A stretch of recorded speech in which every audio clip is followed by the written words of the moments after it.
Hi hello नमस्कार, मी सुवर्णाच home kitchen मध्ये परत एकदा तुमचं अगदी मनापासून स्वागत। सगळ्या सबस्क्रायबरचे धन्यवाद, सगळ्या व्ह्यूअर्सचे धन्यवाद, खूप मनापासून आभार। मी आज तुम्हाला खूप छान अशी रेसिपी दाखवणार आहे, सगळ्यांच्या आवडीची आणि सगळ्यात मुख्य म्हणजे अगदी कमी वेळ लागणारी। खूप कमी वेळ लागतो या रेसिपीला, अगदी झटपट अशी रेसिपी ही तयार होते। मी आज तुम्हाला दाखवणार आहे पनीर घोटाला।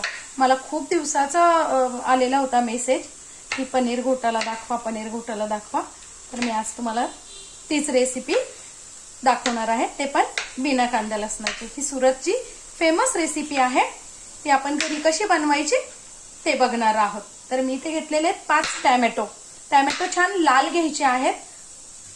ते छान मी आता चॉपर मधून चिरून घेणार आहात, चॉपर मधून चिरून घेणार आहे। तुम्ही तुमच्याकडे जर चॉपर नसेल तर बारीक चिरून घेतले तरी चालतील, किंवा मग मिक्सर मधनं थोडंसं एकदा दोनदा चालू बंद करून असं फिरवून घेतले तरी चालतील। अगदी बारीक पेस्ट फक्त आपल्याला इथे करायची नाहीये।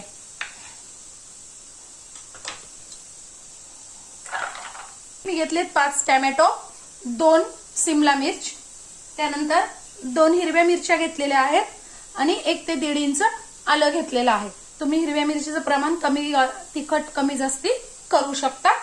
त्यानंतर पनीर घेतलेलं आहे। पनीर हे माझं घरीच बनवलेलं आहे। आपल्या मी चॅनलवर व्हिडिओ अपलोड पण केलेली आहे, पनीर घरच्या घरी, अगदी डेअरी सारखं पनीर घरच्या घरी कसं बनवायचं ते। यातलं मी 200 ते 250 ग्रॅम पनीर आता घेणार आहे। त्यानंतर मी घेतलेला अमूल बटर 1 ते 1.5 चमचा आणि 3 ते 4 चीजच्या क्यूब घेतलेल्या आहेत। तुम्ही चीज तुमच्या आवडीवर डिपेंड आहे, तुम्ही यापेक्षा अधिक वापरू शकता। आता सगळ्यात पहिल्यांदा आपल्याला इथे तुम्ही 2 कांदे पण घेऊ शकता। तुम्हाला जर कांदे खात असेल, तुम्ही लसूण खात असेल तर बारीक करताना इथे लसूण घालू शकता आणि यात कांदा पण तुम्ही छान बारीक चिरून घालू शकता। आता मी या भाज्या छान दोन्ही पण चॉप करून घेणार आहे बारीक। आणि पनीर पाव किलो पनीर, 200 ते 250 ग्रॅम पनीर मी इथे किसून घेणार आहे। ढोबळी मिरची आणि टोमॅटो छान चॉपर मधनं बारीक करून घेतलेला आहे। इथे तुम्ही 2 कांदे पण घेऊ शकता। त्यानंतर पनीर छान किसून घेतलेलं आहे आणि मिरची आणि आलं बारीक करून घेतलेलं आहे। इथे तुम्ही लसूणही वापरू शकता। पहिले तेल टाकून घ्यायचंय आपल्याला, या भाजीला तेल कमी लागतं। टाकून घ्यायचं आहे 1 चमचा जिरे,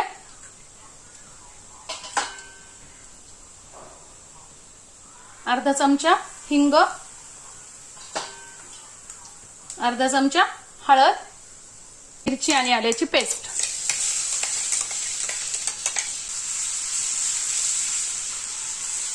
एक 3-4 सेकंद हे छान परतून घ्यायचंय तेलावरती।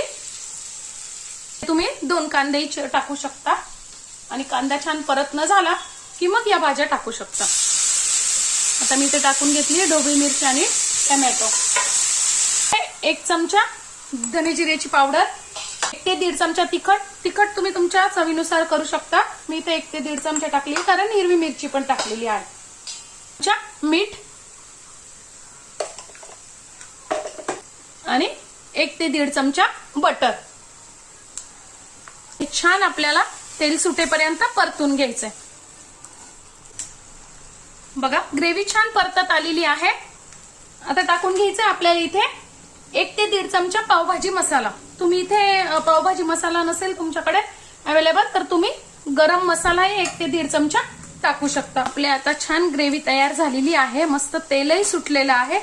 या स्टेपला टाकून घ्यायचंय आपल्याला थोडंसं गरम पाणी। तुम्हाला कसे घट्ट पातळ हवी तसं गरम पाणी टाकून घ्यायचंय। लगेच टाकून घ्यायचंय आपल्याला किसून ठेवलेलं पनीर। वाह, बघा किती छान कलर आलेला आहे। उकळी आलेली आहे भाजीला। मी इथे टाकून घेतेय चीज, टाकून घ्यायची आता कोथिंबीर। मस्त अशी आपली पनीर घोटाळा तयार आहे।